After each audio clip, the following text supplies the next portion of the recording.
I've dropped a couple of pens on sidewalks when out sketching and bent the nibs. How might I try to repair them? Well, Kate, depends on what you're talking about.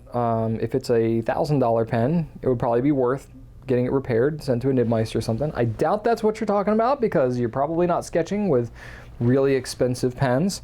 You're probably somewhere more in the vein of a Lamy Safari or a Kaweco Sport kind of thing. The challenge is when you bend a nib, to bend it back and have it write well is pretty challenging, actually. It's one thing to like smooth and kind of fine tune your nib if it's already aligned well and writing properly, or for the most part. That's one thing to be able to do yourself. To be able to fix it is really difficult. That's kind of like if you got in a car accident and being able to fix your own quarter panel, like being able to pound and hammer it out so it looks good again. It's probably about that level of knowledge and practice and tooling and stuff like that that you would need to have. So it's really not something that's very practical for most people to be able to repair their own nibs.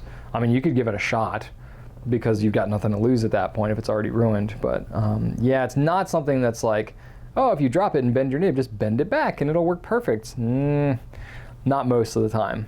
So that's the bad part of it.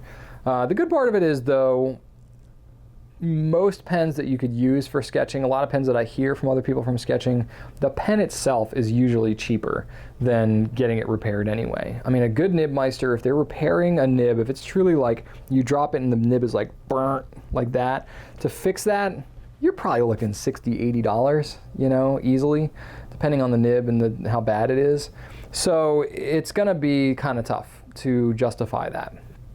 It really is going to depend on the price and the importance of the pen.